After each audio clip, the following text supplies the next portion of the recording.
একদিন হযরত আলী রাদিয়াল্লাহু তাআলা আনহু নামাজের জামাতে শরীক হওয়ার জন্য ঘর থেকে বের হলেন।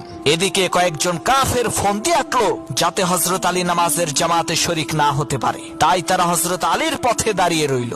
হযরত আলী তাদের কাছে আসলে তারা হযরত আলীকে জিজ্ঞেস করলো, আলী, আমরা তোমার কাছে কিছু জানতে চাই, দয়া করে আমাদেরকে বলবে সেই বিষয় সম্পর্কে? হযরত আলী বলল, কি জানতে চাও বলো। কাফেরেরা বলল, হে আলী, তুমি বলো তো কোন প্রজাতির প্রাণী ডিম দেয় আর কোন প্রজাতির প্রাণীরা বাচ্চা দেয়? সেই কাফেরদের প্রশ্ন শুনে হযরত আলী রাদিয়াল্লাহু তাআলা আনহু সাথে সাথে উত্তর দিলেন, যেই প্রাণীর কান বাহিরে থাকে সেই প্রজাতির প্রাণীরা বাচ্চা দেয়, আর যেই প্রাণীর কান ভেতরে থাকে সেই প্রাণীরা ডিম দেয়। সেই কাফেরেরা লক্ষ্য করে দেখলো কথা তো সত্য। তারা বিস্ময়ে বিমূঢ় হয়ে বলতে লাগলো, সর্বনাশ, আমরা নিজেরাও তো এই প্রশ্নের উত্তর জানি না। হযরত আলী কিভাবে এর নির্ভুল উত্তর দিল?